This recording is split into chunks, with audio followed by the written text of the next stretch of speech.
इन काली देवरानी। गिन्नी नींद से जागती है और अपनी आंखों को मसलते हुए आवाज लगाती है। हे भगवान, जरा देखो तो सही, सुबह के 10 बज गए हैं लेकिन अभी तक मेरी देवरानियां मेरा नाश्ता और चाय लेकर नहीं आई। अरे कहाँ हो कावेरी, सलोनी, कोमल? गिन्नी की आवाज सुनते ही वो तीनों गिन्नी के कमरे में आ जाती हैं। अरे क्या हुआ जेठानी जी, सब कुछ ठीक तो है? मेरी अभी तक चाय कहाँ है?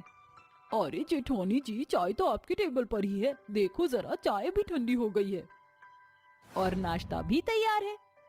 अच्छा अच्छा ठीक है, मैं अभी तैयार होकर आती हूँ। आज मेरी सहेलियां आने वाली हैं, तो तुम तीनों अपनी ये काली शक्लें लेकर उनके सामने मत आना।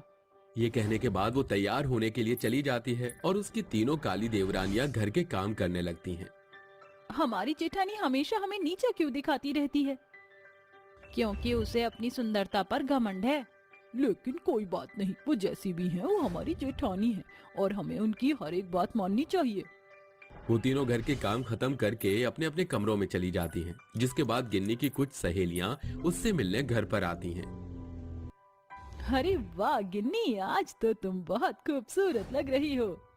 हाँ, दरअसल मैंने कुछ ब्यूटी प्रोडक्ट मंगवाए हैं, उन्हीं की वजह से मेरी स्किन इतनी ग्लो कर रही है। अरे वाह, अगर ऐसी बात है तो जरा तुम हमें भी तो अपने ब्यूटी कलेक्शन के बारे में कुछ बताओ। ओहो, क्यों नहीं, जरूर बताऊंगी, लेकिन उससे पहले कुछ खा पी लेते हैं।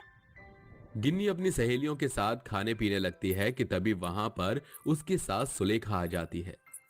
अरे वाह गिन्नी बहू, क्या ये तुम्हारी सहेलियां हैं? हाँ माँ जी, ये दोनों मेरी सहेलियां हैं। आओ आप भी यहाँ आकर बैठो। अरे नहीं बहू, तुम अपनी सहेलियों के साथ समय बिताओ। वैसे तुमने अपनी देवरानियों से अपनी सहेलियों की मुलाकात नहीं करवाई? अरे नहीं माँ जी, वो दरअसल मेरी प्यारी देवरानियां अपने कमरों में आराम कर रही हैं। वो इतना कहती ही है कि तभी उसकी तीनों देवरानियां वहां आ जाती हैं और अपनी सास को गले से लगा लेती हैं। अरे माँ जी, आप आ गई, हमने आपको बहुत मिस किया। अरे माँ जी, आपकी तीर्थ यात्रा कैसी रही? अरे माँ जी, आप वहाँ से हमारे लिए कुछ नहीं लाई? उन तीनों को इस प्रकार सुलेखा से प्यार जताते हुए गिन्नी मन ही मन चिढ़ने लगती है। वो कुछ कहती उससे पहले उसकी सहेलियां कहती, हे भगवान, ये काली कलूटी देवरानियां तुम्हारी हैं? इनसे सुंदर तो मेरे घर की नौकरानियां हैं, जरा इनकी शक्ल तो देखो। सच बोलूं तो गिन्नी, तुम अपने ससुराल में एकदम राजकुमारी लगती हो। हाँ, आखिर तुम इतनी गोरी चिट्टी जो हो और बहुत सुंदर भी हो। जब सुलेखा गिन्नी की सहेलियों को अपनी तीनों बहुओं के बारे में ऐसा कहते हुए सुनती है तो उसे बहुत गुस्सा आता है। अब ये बहुत ज्यादा हो गया है गिन्नी बहू, शायद तुम्हारी इन दोनों सहेलियों को अब अपने घर चले जाना चाहिए। ऐसा कहने के बाद सुलेखा अपने कमरे में चली जाती है और गिन्नी अपनी सहेलियों को उसके घर जाने के लिए कह देती है। वहीं दूसरी तरफ वो अपनी देवरानियों से बहुत नाराज हो जाती है। इन काली कलूटियों को तो सबक सिखाना ही पड़ेगा। उस दिन के बाद से वो अपनी तीनों देवरानियों को अपने इशारे और उंगलियों पर नाचना शुरू कर देती है। अरे जब मैं इस घर में आई थी तो मैंने हर एक जिम्मेवारियों को अच्छे से निभाया था, लेकिन तुम तीनों तो कुछ करती ही नहीं हो। चलो अब सभी कामों को करना शुरू करो, 1 घंटे में सारे काम खत्म हो जाने चाहिए। उसके कहने पर बेचारी सलोनी, कावेरी और कोमल घर के सभी कामों को बिना शिकायत किए करना शुरू कर देती हैं। एक दिन उन तीनों की बहुत तबीयत खराब हो जाती है। हे भगवान, ये सब क्या हो रहा है घर में? आखिर ये तीनों अभी तक सोकर क्यों नहीं उठी हैं? गिन्नी जोर जोर से अपनी तीनों देवरानियों को आवाज लगाने लगती है। कोमल, सलोनी, कावेरी, अरे तुम तीनों आखिर कहाँ हो?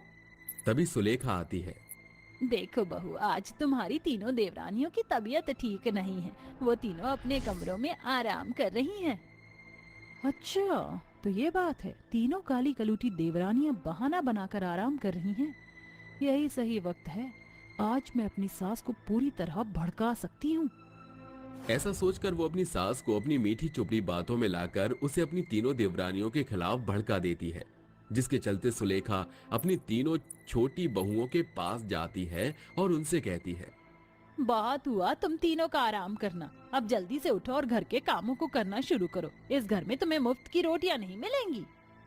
हमारी माँ जैसी सास को आज क्या हुआ है?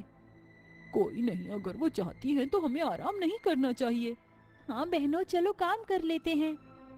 सलोनी, कावेरी और कोमल तीनों ही तबीयत खराब होने के बाद भी घर के सारे काम करने लगती हैं। देखते ही देखते शाम हो जाती है और शाम के वक्त गिन्नी क्लब जाने के लिए तैयार हो जाती है। अरे बहू, तूने ये क्या पहना है? ओहो माँ जी, मैंने आपको बताया तो था कि आज मेरी फ्रेंड की बर्थडे पार्टी में जाना है। अच्छा, वैसे बहू एक काम कर, क्यों ना तू आज अपनी देवरानियों को भी अपने साथ ले जाए। अगर तुम चारों एक साथ ज्यादा समय बिताओगी तो एक दूसरे को अच्छे से समझोगी। वाह, बहुत अच्छी बात कही आपने माँ जी, लेकिन ये मुझसे नहीं होगा। मैं इन काली चुड़ैलों को अपने साथ नहीं लेकर जाऊंगी। इनकी काली शक्ल देखकर मेरे सभी दोस्तों को उल्टी आ जाएगी। ऐसा कहने के बाद वो अपनी पार्टी के लिए निकल जाती है और क्लब में जाकर अपनी सभी सहेलियों के साथ बहुत एंजॉय करती है। लेकिन पार्टी के अंदर आए कुछ अमीरजादे गिन्नी को छेड़ने लगते हैं। अरे वाह, क्या बात है भाई, इस गोरी चमड़ी वाली को देखकर तो दिल गार्डन गार्डन हो गया मेरा। अरे मुझे तो इस रसमलाई का टेस्ट करना है भला। हाय हाय, चल भाई इसका फायदा उठाते हैं। वो ऐसा सोचकर गिन्नी के पास जाते हैं और उसे छेड़ना शुरू कर देते हैं। दूर हटो मुझसे। अगर ज्यादा नजदीक आने की कोशिश की तो मुझसे बुरा कोई नहीं होगा। अरे दूर कहाँ जा रही हो मेरी रसमलाई? अरे आओ, तुम्हें जन्नत की सैर करवाता हूँ। वो दोनों गिन्नी के हाथ पकड़ लेते हैं। गिन्नी सबसे मदद मांगती है लेकिन कोई उसकी मदद नहीं करता। तभी वहां उसका पति अर्जुन और उसकी तीनों काली देवरानियां आ जाती हैं। अर्जुन उन दोनों को बहुत बुरी तरह मारता है और अपनी पत्नी को वापस घर ले आता है। अरे क्या जरूरत थी उस पार्टी में अकेले जाने की? अगर आज इन तीनों ने मुझे नहीं बताया होता तो पता नहीं क्या होता तुम्हारे साथ। जिन्हें तुम हमेशा नीचा दिखाती हो अपनी खूबसूरती का, वह तुम्हें अपनी बड़ी बहन की तरह मानती हैं। आपने सही कहा माँ जी, मुझे मेरी गलती का पछतावा है। आज के बाद मैं अपनी देवरानियों के साथ ऐसा बर्ताव नहीं करूंगी। आज मुझे एहसास हुआ है कि मैंने अपनी देवरानियों के साथ बहुत बुरा किया। क्या तुम तीनों अपनी जेठानी को माफ कर सकती हो? गिन्नी के माफी मांगने से सलोनी कोमल और कावेरी उसे माफ कर देती है, जिसके बाद गिन्नी अपनी देवरानियों के साथ खुशी खुशी रहने लगती है।